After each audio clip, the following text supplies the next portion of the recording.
गडचिरोलीसाठी सुरू झालेला आहे। आपल्याला मार्कंड्याला पण जायचं होतं।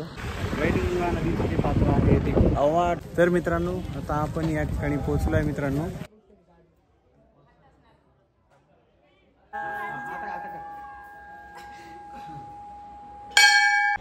तर नमस्कार मित्रांनो, परत एकदा स्वागत आहे तुम्हा सर्वांचं। आणि आज मस्तपैकी आम्ही जरा आज फिरायला चाललो आहे। फिरायला इन द सेन्स आम्ही आज चाललो आहे गडचिरोलीला। तर गडचिरोलीला तुम्हाला सर्वांना प्रश्न पडला असेल की हे आज गडचिरोलीला कसे चाललेले आहेत, काय म्हणजे, आणि एकदम टकाटक बायको तर एकदम तयार झालेली आहे नाही का। तर कारण असं आहे मित्रांनो, आपला मित्र अभिजित जो आहे तर त्याच्या घराचं वास्तू आहे, त्यासाठी आम्ही गडचिरोली चाललेलो आहोत। आपल्या ब्लॉगमध्ये तुम्ही त्याला पाहिलेलं आहे अभिजितला।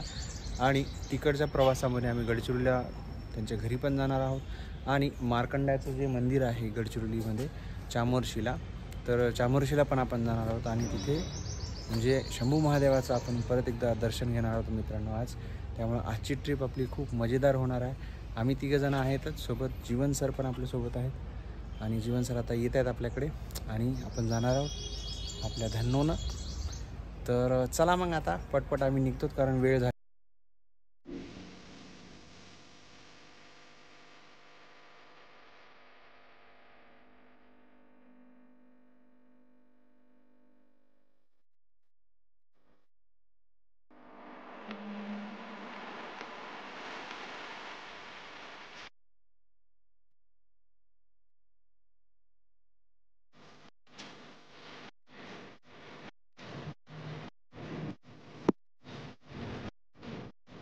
तर मित्रांनो, आपला प्रवास हा गडचिरोलीसाठी सुरू झालेला आहे। आपल्याला मार्कंड्याला पण जायचं होतं शंभू महादेवाचं दर्शन घ्यायला नाही का। तर आपण आता डायरेक्ट मार्कंड्याला जातो आहे। आणि आम्ही जवळपास आता नागपूरहून एक साधारणतः 100 किलोमीटरच्या जवळपास आम्ही डिस्टन्स क्रॉस केलेला आहे। आणि तुम्ही पाहू शकता पाठीमागे रोड कसा आहे तो, म्हणजे रोड असा खूप मोठा नाही आहे। आम्हाला नागपूर ते उमरेड नाही का तो 4 लेन हायवे आहे। आणि त्यानंतर पुढे नाही का भिवापूर आणि याला भिवापूरच्या पुढे हा असा रस्ता लागलेला आहे आम्हाला मित्रांनो। तर गडचिरोली जायला आता कसं आहे, नागभीड ब्रह्मपुरी मार्गे पण आपण जाऊ शकतो डायरेक्ट गडचिरोलीला। पण आता आम्हाला इकडे मार्कंड्याला जायचं असल्यामुळे आम्ही काय केलं की नागभीडवरून आता मूल मार्गे नाही का या रस्त्याने आम्ही जातो आहे मित्रांनो। आणि रस्ता जरा हेवी ट्रॅफिक आहे खूप इकडे, हेवी लोडेड ट्रकसुद्धा या ठिकाणी या रस्त्याने जात असतात। त्यामुळे गाडीही खूप सावकाश मित्रांनो या ठिकाणी चालवावं लागत आहे। आणि तसं आम्ही व्यवस्थित सावकाशच जात आहेत। आता साधारणतः 10:30 म्हणजे 11च्या जवळपास वेळ झालेला आहे। आपल्याला पोहोचायला नाही म्हणलं तरी आता अजून 1.5 तास तरी लागेल तिथं मग दर्शन वगैरे घेणं, कारण आता महाशिवरात्री जवळ आली मित्रांनो। त्यामुळे गर्दी जास्त असल्याची एक शक्यता आहे आता तिथे गेल्यानंतर। तर आता पाहू आपण। आणि तुम्ही पाहू शकता इकडे जो गडचिरोली चंद्रपूरचा जो एरिया आहे, इथे भात शेती वगैरे खूप जास्त असते मित्रांनो। आता उन्हाळी म्हणजे जो भात आहे तो काढलेला आहे, म्हणजे उन्हाळी भात इथे लागेल नाही, कारण बऱ्याच ठिकाणी पाणी वगैरे नसते। त्यामुळे उन्हाळी भात इथे घेतल्या जात नाही, 2 सीझनमध्ये घेतला जातो मित्रांनो। बऱ्याच ठिकाणी घेतलं जातं जिथं पाणी असतं तिथे। तर आता आम्ही पुढचा प्रवास चालू करतो मित्रांनो। चला भेटू पुढं।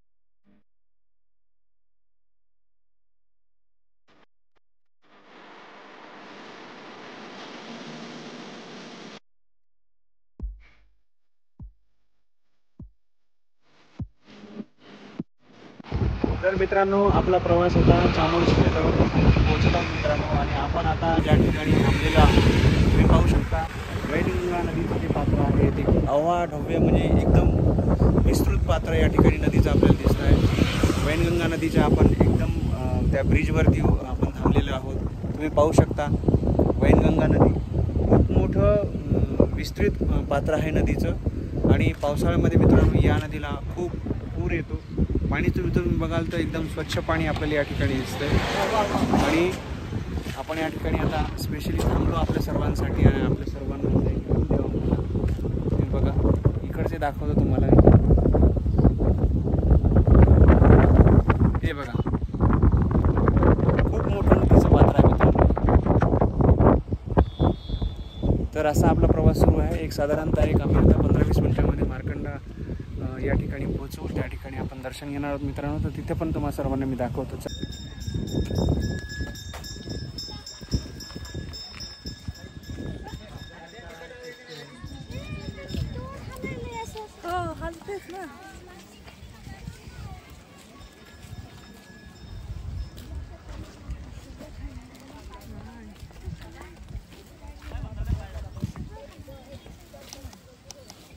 तर मित्रांनो आता आपण या ठिकाणी पोहोचलो आहे मित्रांनो.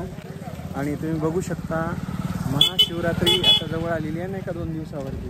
तर इथे खूप मोठी जत्रा भरते मित्रांनो. तर इथे पूर्ण जत्रेची तयारी सुरू झालेली आहे नाही का. खूप सारे असे स्टॉल्स वगैरे सर्व लागले आहे. हे बघा या ठिकाणी लहान मुलांचे खेळणे वगैरे आणि पूर्ण तयारी सुरू आहे सध्या. आणि आज आम्ही आलो तर या ठिकाणी जास्त गर्दी तर दिसत नाही. आता ही श्राऊ वगैरे मस्त पाठीमागे आहे.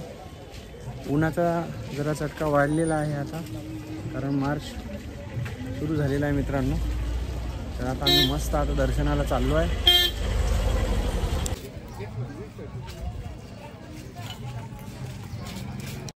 तर मित्रांनो तुम्ही पाहू शकता या ठिकाणी आम्ही पोहोचल्यानंतर जसं मी म्हणलं होतं की महाशिवरात्रीची पूर्वतयारी या ठिकाणी सुरू झालेली आहे. मार्कंडेश्वर मंदिराचे या ठिकाणी महाशिवरात्रीला खूप मोठी यात्रा भरत असते मित्रांनो.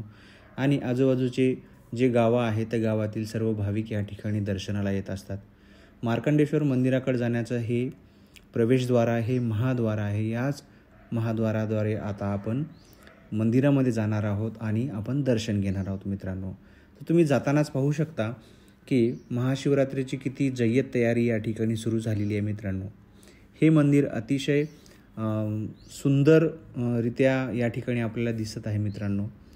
आणि वैनगंगा नदीच्या जस्ट म्हणजे तीरावरतीच म्हणा किंवा काठावरती हे मंदिर वसलेलं आहे मित्रांनो. अशी आख्यायिका आहे की जेव्हा मार्कंडेय महर्षींना त्यांच्या जन्माची आणि मृत्यूची बातमी 16व्या वर्षी सांगितली गेली तेव्हा ते ताबडतोब आपल्या धार्मिक पालकांच्या आशीर्वादाने वैनगंगा नदीकडे निघून गेले.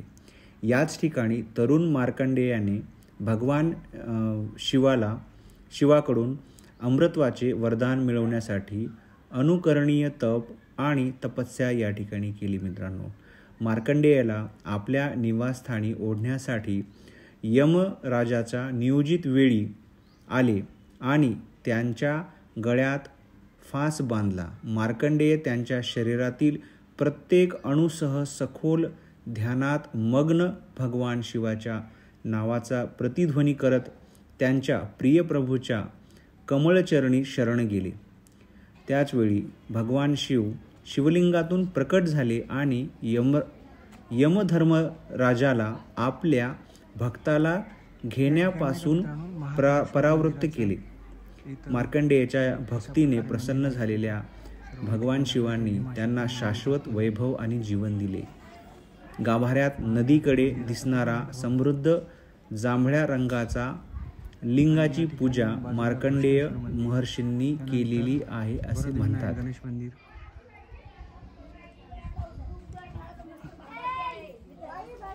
आता आपण बाकी गेले सर्वजण मध्ये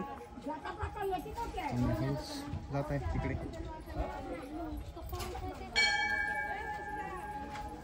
हे बघा ह्या दोघी जणी इथे थकल्यात, गाडीमध्ये बसून बसून थकून गेले. छान आहे बघा ना. हे बघा हे आमचं बघा पिल्लू कसं थकलं. या मंदिराच्या संकुलात दिसणारी नागरा शैलीची वास्तुशिल्प खजुराहो आणि इतर ठिकाणच्या चंदेलांनी बांधलेल्या मंदिरासारखीच आहे. मंदिराच्या संकुलात बांधकामाची अचूक तारीख दर्शवणारी कोणतीही शिलालेख सापडत नाही मित्रांनो. या समूहातील सर्वात मोठा आणि अतिशय विशिष्टपणे नक्षीकाम केलेले मंदिर मार्कंडेय महर्षी आणि भगवान शिव यांना समर्पित आहे. दुर्दैवाने सुमारे 250 वर्षापूर्वी या मंदिरावर वीज कोसळली आणि शिखराचा वरचा भाग महामंडपाच्या छतावर पडला. या संकुलातील आणखी एक छोटे मंदिर पूर्णपणे उद्ध्वस्त झाले मित्रांनो. गोंडांनी नंतर मंदिराची दुरुस्ती केली आणि संरचनेला आधार देण्यासाठी मोठे घाट आणि कमानी जोडल्या. मुख्य मंदिराच्या महामंडपाच्या छताला 4 सुशोभित खांब आधार देतात आणि गर्भगृहाच्या वर एक उंच शिखर उभा आहे. मुख्य मंदिरात विदर्भातील पूज्य संत गाडगे महाराज यांची संगमरवरी मूर्ती आहे. भगवान विष्णूच्या दशावतारांना समर्पित मंदिर उल्लेखनीय आहे. अगरबत्ती बाहेर ठेवायची.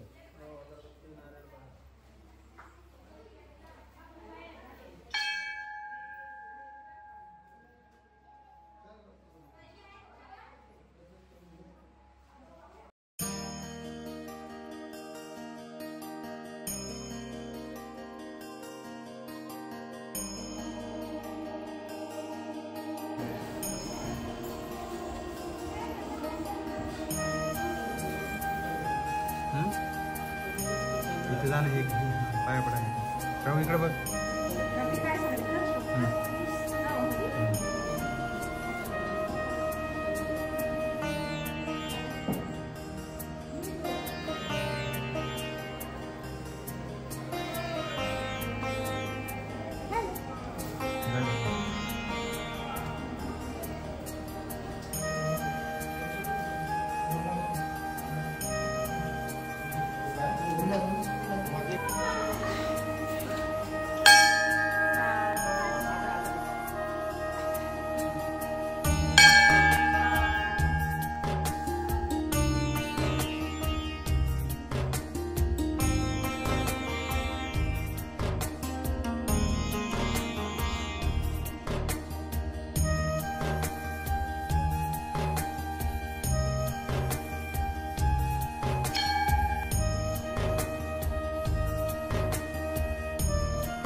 टेक्नॉलॉजी अवेलेबल आहे, सर्व गोष्टी आहेत, तरी कन्फ्यूज होत नाही. विचार करण्याला गोष्ट आहे, विचार करण्याला गोष्ट आहे. तेव्हाच वैज्ञानिक बघा या ठिकाणी नाही का पूर्ण आता हे महाशिवरात्रीची पूर्ण तयारी सुरू झालेली आहे मित्रांनो.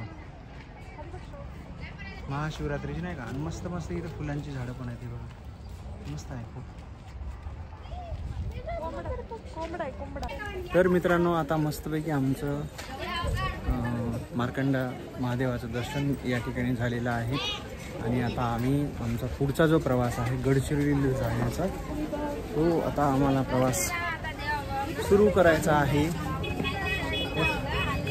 दर्शन मस्त झालेलं आहे आणि आता आम्ही आमच्या पुढच्या प्रवासाला मित्रांनो सुरुवात करतोय।